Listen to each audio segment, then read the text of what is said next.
Hi guys, it's Kara from Health, Home, and Happiness, and I wanted to talk about domestic violence today. This is something that I told myself I would start talking about in October because October is Domestic Violence Awareness Month, and it's something that I think a lot of people have questions about, but it's hard to find the answers to them. So I'm going to start with the three most common myths that I hear when talking about domestic violence.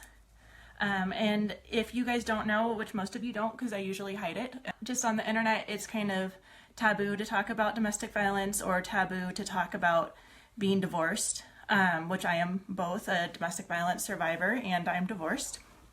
And we've been gone for 6 years now. And it took a lot to kind of get past it to the point where I can talk without being crazy emotional. But my older two kids were born into a family and I was married to their dad, and it was a violent relationship.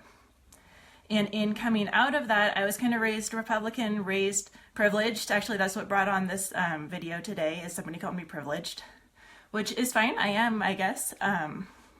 Everyone has different privileges. It doesn't really mean it's okay to yell at people or discount what they're saying just because you perceive them to be privileged. But in any case, I was married, and I think the first myth that I want to talk about is that it's easy to leave. And a lot of people think because there are domestic violence resources, I called them all, and it's really hard to leave, especially if you have kids. In my particular case, when I left, I needed to go somewhere where he didn't know where I was, which meant I couldn't return to our hometown. He knew where my parents lived, so I couldn't return there. And then, so I needed the resources to set up a whole new house. Calm down a little bit. And so in our case, we chose to fly and completely start over, which meant I had to have an income. And I had these two little kids, and my oldest child has special needs. And there are resources available for people that are in, that need help leaving. There was a 30-day shelter in the city that we lived in. And I did use that for a couple nights. But it's a 30-day shelter and they had no internet, and really my business was on the internet. And also the shelter, there was no locks on the doors, and I understand why they do this. They have people coming through there all the time. They don't want people doing who knows what behind locked doors, which meant that the little stuff that we had there wasn't safe. Like the other people that were there, they can't keep control over everybody that's there. And so the stuff in the shelters would get stolen. Like I just had a little flip phone, and I caught the other girls there, which this is so taboo to talk about, that we're all supposed to be, loving and uplifting and caring for one another. But the other girls in the shelter from all different walks of life, and they would definitely, any chance they could, steal that phone, which meant I couldn't charge it because it had to be plugged into the wall. So I had this. So anyway, so that was our shelter, and that's my first myth, is that people think that there's lots of resources available. So we had a 30-day shelter, which was a good shelter with no internet access, which is problematic when you're trying to build a business. Housing assistance. So I applied for housing assistance because I had these 3 kids and I had to provide, or 2 kids at the time. 2 kids and I needed to provide for them. So I applied for housing assistance. It was a year wait. And I said, it's a dangerous situation. I don't feel safe here. And again, they referred me to the 30-day shelter. So what do you do between those 30 days and the year wait until you can get into housing? And in my case, I built my blog, which not everyone has the resources available to do that. And I'm trying to think of so the domestic violence hotlines, they're very empathetic. They cared, they validated my opinion. They said, yes, that is not a good environment for you or your children, but there really wasn't anything they could send me to. There's support groups. So I could go to support groups, and I tried those, and it was group therapy. And of course I had to bring my children, because if you've been in, and this will be probably my next myth that I talk about, if you've been in a situation where you're in a violent situation and you've been there long enough, then suddenly you become fearful of everybody. And so there was 1, maybe 2 people I would leave my kids with.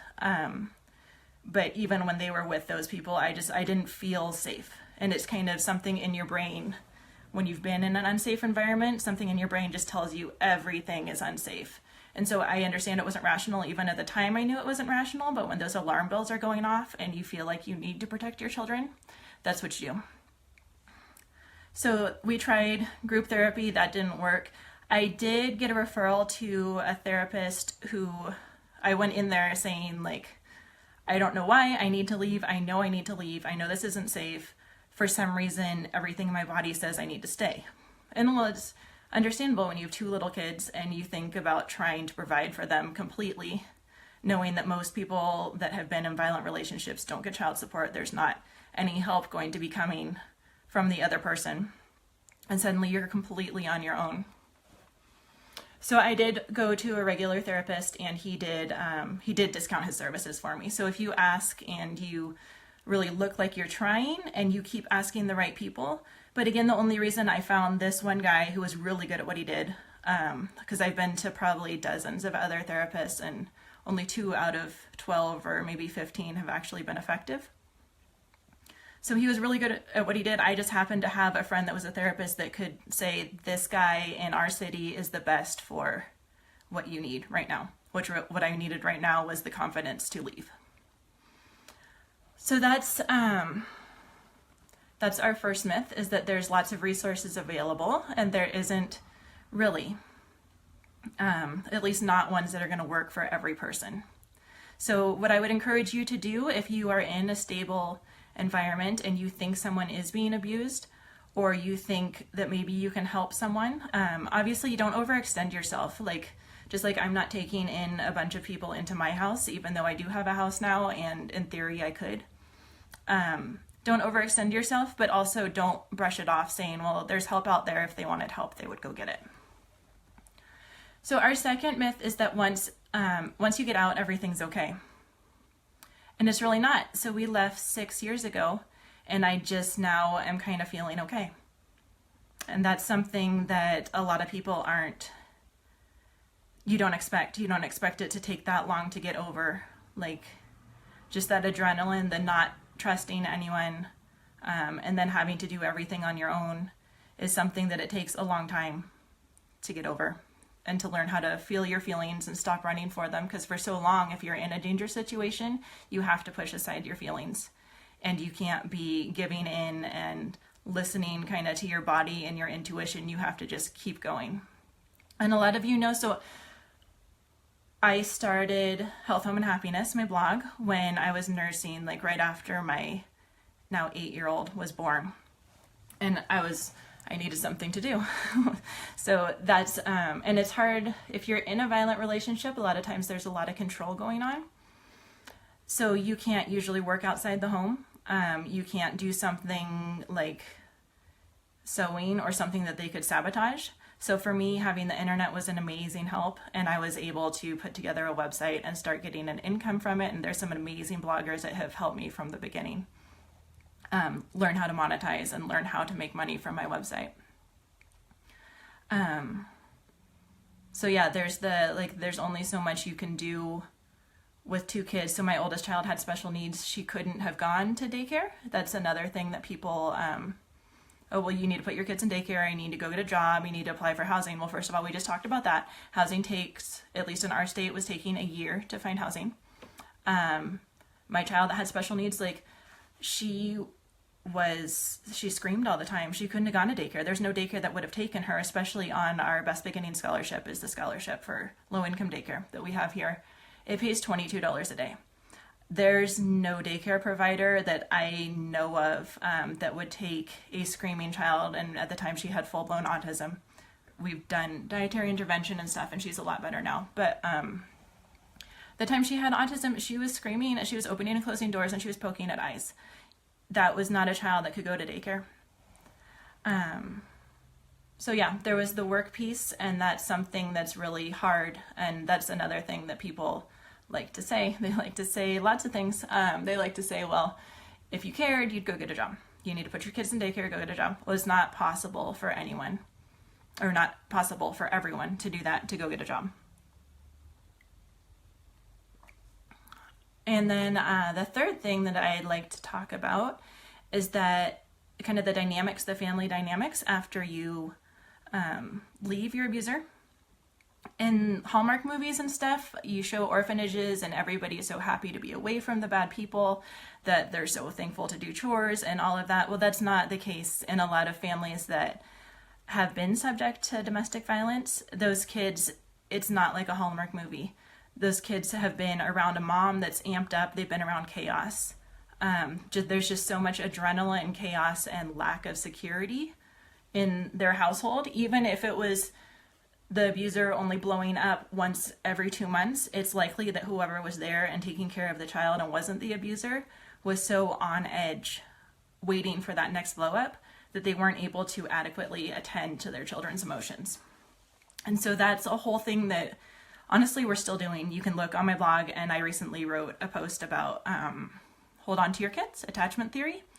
I'm working with an attachment theory specialist right now who's kind of going back and helping me to make those attachments with my older kids that didn't get made how they should have been because we were so enmeshed in the chaos, the cycle. My priority was the kids' safety. My priority was not their emotional needs. And so now we need to go back and do that. So like I said, we've been gone 6 years now, and we're still, I just pulled my 8-year-old out, and there will be a post about homeschooling him right now, because there's just, the kids can't mature how they need to. And it's called, even we left when he was 2, it's called preverbal trauma. And so the 0 to 2 is when kids learn how to form relationships, learn how to form attachments, and you can still do it when they're older than that, but it's a lot easier before they're 2. And so that's what we are working on now, still 6 years later. And that's just something I'd like to bring awareness to. Is you might see me and think out in public, not any of my readers, you guys are amazing. You might think I'm being harsh. You might think I'm not attending to what they need, or you might think I ignore them when they're home. It's not that. We're dealing with something that happened years and years ago, as well as my own mental health issues that I've mostly got under control now. Eating well, exercise, all helps with that. The self-care stuff that we've just started talking about on the blog. Eventually, we do need to get off the adrenaline roller coaster and start taking care of ourselves again. And that's something that's kind of hard to learn. It's like all 3 of us, my little guy, if you're doing the math, he's not from my ex-husband. He seems he has normal attachments. Everything is pretty easy with him. But my older 2 kids and I were still kind of rebuilding what it's like to be a human, learning self-care, learning stuff like that. So I just wanted, since it is October is Domestic Violence Awareness Month, I wanted to talk about this because it's something that's important to me, and I thought that I'm in a kind of unique position where I have this platform.